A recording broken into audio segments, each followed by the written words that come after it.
Well, hello modelers, welcome back to the bench. So, as you can see on the bench, I have almost a completely assembled USS Enterprise. One thing has not been put on yet is the shuttle bay door, and that has yet to be painted, but that's the last thing I'm going to install. I got the saucer on, deflector dish is installed, all the wiring is complete. Basically what I had done was I ran a wire bundle up through the base, which I took the base off, and then used that to connect all the wires that were coming out of the model itself, and then connected them right here inside or outside the deflector dish housing. And then once that was done, I just kind of pulled them through. I took the slack and then pushed them in. That went pretty easy. I didn't have any problems with that at all. Deflector dish went on fine. It's a twist fit. Basically, when you guide it in the spaces that are provided for it, and then you just twist it until it lines up. It's glued right now. I still have yet to light block it. That's next. I did have a slight problem, which I need to share this with you guys because you might have a similar issue. This is the second time I've applied the saucer. The first time I put the saucer on, I used liquid cement. Matter of fact, I used this right here.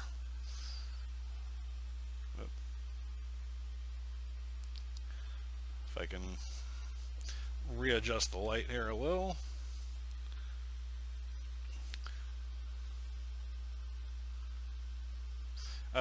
This is a Model Master liquid cement. I've used it on many parts, never had a problem with it. So I glued it up and then I taped it to align it and stabilize it and let it sit overnight. It's set for hours. I mean, it's set all night long, set all day while I was at work. And then when I came home, I took off the tape and it seemed very solid and stable. And then I went to turn it upside down so I could start getting the wiring knocked out, and I heard a crack, and the next thing I know, the entire saucer fell completely off. So basically what I ended up having to do was I had to pull out my 5-minute epoxy and re-epoxy. I put some epoxy around all the connection points, repeated the process again, taped it, leveled it, set it up overnight to dry. One thing with epoxy, especially like 5-minute epoxy, it will begin to set up in 5 minutes, but it's not completely cured until several hours later. So just because in 5 minutes it's been sitting, it doesn't mean it's good to go. If you attempted to maneuver this model around after 5 minutes, it would still break free. Epoxy, 5-minute epoxy is just what it says. It will start to solidify in about 5 minutes, but it's not cured yet. So if you use it, make sure that once you get it set, you give it a good overnight to completely cure up and dry, and then it will become rock solid. The issue I'm having with this kit now is I don't think the stand, I know the stand is not capable of holding this model up because it's too front heavy. I don't think it'd be as front heavy if I did not have the electronics in there and I didn't have the paint that I do on the secondary hull. Number one, I used a very heavy body paint. I used the Rust-Oleum primer and paint with several coats. That adds to a lot of the weight factor. Along with the wires and all the electronics that I have in the secondary hull and putty and everything else just adds a little more each time, to the point where I made the front section so heavy that it wouldn't even hold with some liquid cement. It just broke free. It also is not holding on the stand either. It's causing the stand to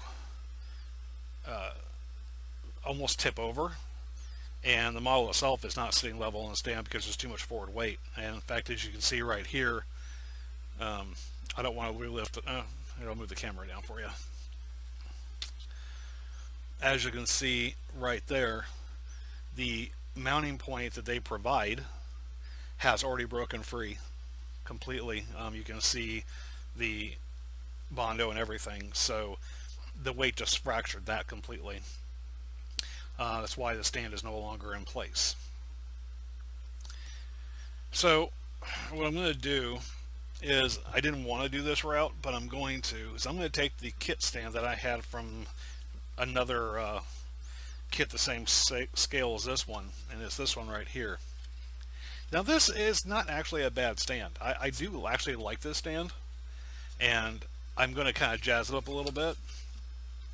But this stand actually will provide a much better base for the kit as far as keeping it stabilized. And what I did was I just simply cut the clip that normally comes out of here. I cut that off completely, and I filed down a trench for the wires, so when I put this on, it can actually sit fairly far forward, and the wires can run straight down through the base, and it will actually stabilize a lot better. I might mount it on a piece of wood. I don't know yet. We'll have to see what it looks like. In fact, I think I probably will mount it on a piece of wood just for the switches and stuff. What I'm going to do to the stand, though, is going to be a surprise. I'm not going to tell you what I'm going to do with the stand, but I'm going to jazz it up. I'm going to make it do something it's not supposed to do, but I think it's going to be a really cool effect. And I just had this idea last night, kind of popped in my head when I was going to sleep. I don't want this to be an average stand. I want this to kind of have some flair to it. So I have an idea that I think is going to work out really well. I think it's going to make the stand look really cool. So that's my next step. This will actually take place once I get the deflector dish housing completely sealed and touched up. And then I'm going to start working on the stand so I can get this attached. Now, how I'm going to do the stand is I'm going to actually epoxy just around the edges a little bit. I'm going to set it in place, and then I'm going to put epoxy on the inside here to cover all those insides up, and that will give us a really good stable lock. It will not be able to be pulled apart from the stand, but that's okay. I'm not planning on doing that anyway. So overall, I think it's going to work well. I hope my idea I have comes out as good as I'm thinking it will. But yeah, so my recommendation to anyone building this kit, which I know there's a few modelers out there that are actually working on this kit right now, if you use a lot of heavy body paints and a lot of electronics in the saucer section, you are going to really tack on the weight. You're going to have issues with the stand that's provided by round 2, and you're also going to have issues with even holding on to this the neck. So you may have to, instead of using glue, you may have to use the 5-minute epoxy. If you don't glob it on too terribly bad, it should not interfere with the connection points as far as, you know, push out of the epoxy. I did take a Q-tip and just kind of wipe away the excess epoxy after I had applied it, and that seemed to work out pretty well. So if you're not putting lights in this thing, or you're not giving it a heavy body paint, then it should be no problem. It should sit perfectly fine and be perfectly balanced. But me, I didn't estimate the weight factor. That was my mistake, and it's a mistake that's not causing me to have to go a different route with the stand, which I don't really mind. The stand is not going to go to waste. I have a bunch of other Star Trek models that stand would come in handy for. I have an Excelsior model that I think that stand will work out well for. So I'm not too worried about not having that, you know, not wasting the stand. It'll find a use. The other thing I want to say is I want to give a shout out and a big thank you to another YouTuber. He goes by the YouTube name of Decom Prime. He's actually my brother. He hasn't done anything on YouTube lately, but he did have a channel for a while. I'm not sure if he's done anything. Well, I know he hasn't anything recently because I haven't got any notifications. But he at one time was doing a lot of reviews. And he did some Nerf mods, which if he saw his channel active, which I think he does, you should check out some of his old stuff he has. It's really cool.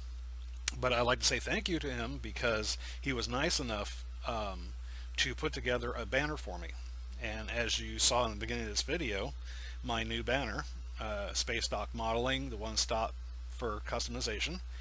My brother actually, just out of his own imagination, just created that entire banner for me on Photoshop. I think it was Photoshop.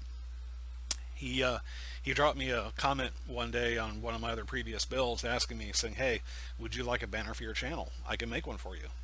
And I was like, "Sure." And I know my brother. He never does anything bad.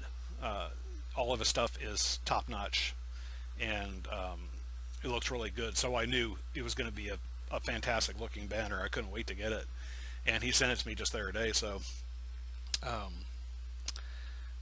I'd like to say thank you to him for that, because it really is a nice addition to my channel, and I absolutely love it. So thank you for that.